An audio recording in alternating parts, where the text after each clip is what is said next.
During the mission as it was going on, we kept just reconning around. Started seeing a lot of bodies.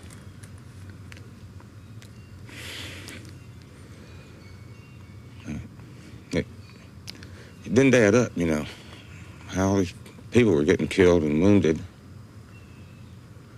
and we weren't receiving any fire. Just, you know, it didn't make sense. There was too many casualties there. And how they were, the locations they were in, you know, figured out artillery couldn't do this because there were, you know, bodies in places the artillery didn't hit, trying to get out of the village. The radio traffic recorded between command helicopters betrays no knowledge of the slaughter that Warrant Officer Thompson was witnessing as he hovered just above ground. Between 9:30 and 10 o'clock, when he saw GIs advancing on another group of defenseless women and children, Thompson ordered his crew to turn their guns on their fellow Americans. Larry Coburn was Thompson's door gunner. Warrant Officer Thompson was desperate to get these civilians, what he believed to be civilians, out of this bunker and into a safe area. He'd seen beforehand that what he was trying to do to help the people on the ground wasn't getting done. He was convinced that the ground forces would kill these people if he couldn't get to them first.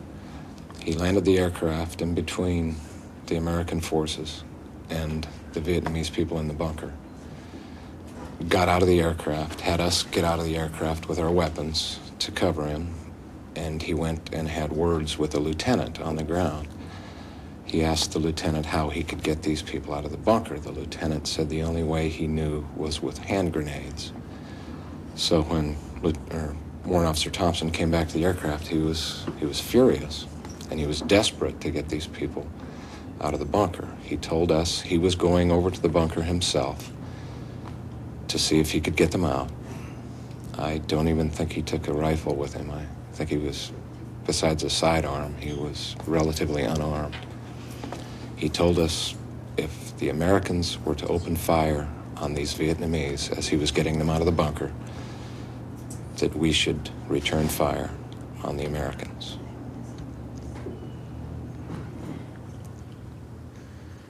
When I did instruct my crew chief and gunner, you know, to open up on them if they open up on any more civilians, I don't know how I'd have felt if they would have opened up on them. But that particular day, I wouldn't have given it a second thought. They were the enemy at that time, I guess. They were damn sure the enemy to the people on the ground. With the aid of larger helicopter gunships, Hugh Thompson and his crew succeeded in airlifting to safety over a dozen old men, women and children.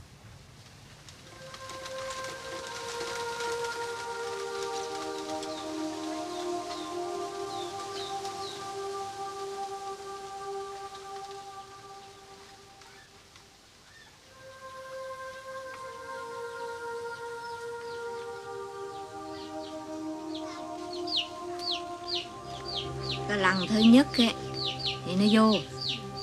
Rồi anh máng bữa lớn rồi chạy, nó thấy chạy theo, nó coi thì là cho kẹo trong thủi nước mát để cho ăn. Thì rồi cho ăn rồi cái đi.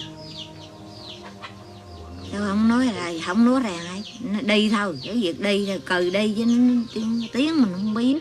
Rồi cừ rồi ok, rồi đi. Không có. Rồi đi rồi cái thì biết cái tiếng ok đó.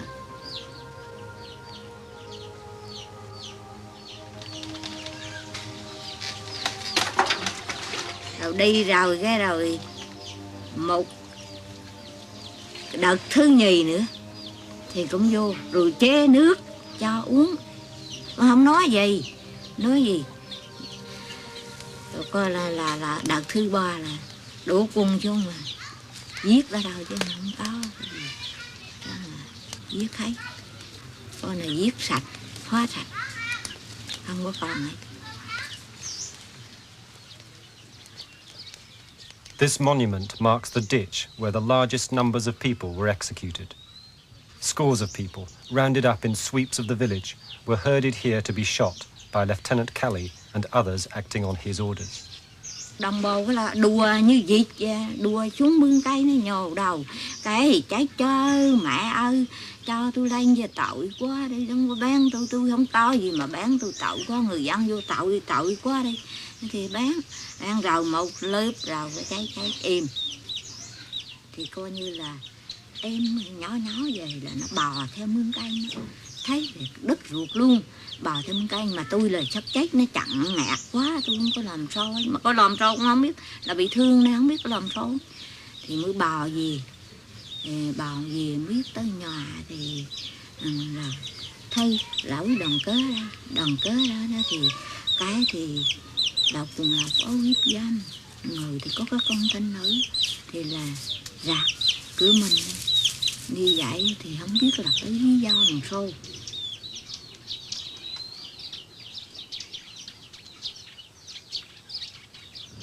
During flying around,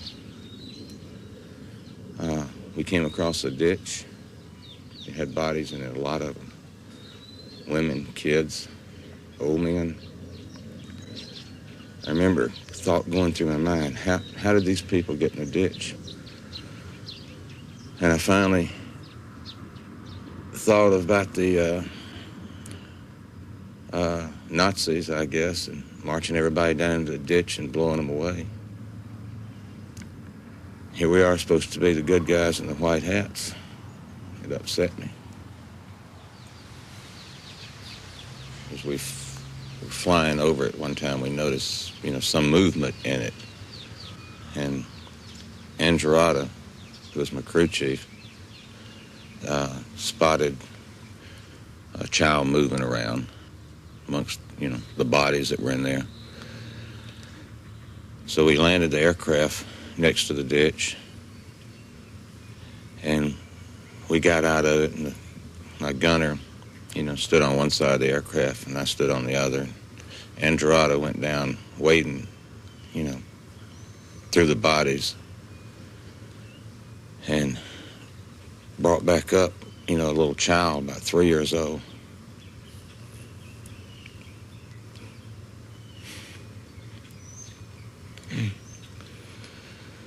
It was obvious how the people got in the ditch by then, I guess.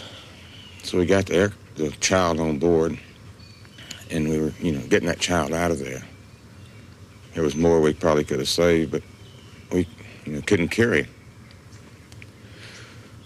So we flew the child to Quang Nga Hospital, I believe it was, and dropped it off with a nun there.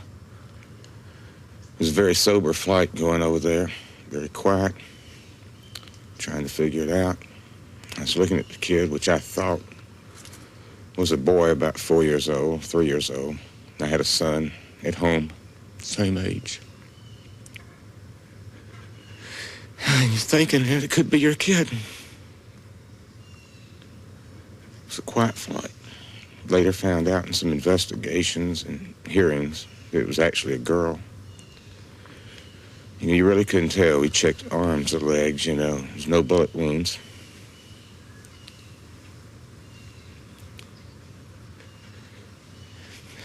It still hurts to think about us doing things like that.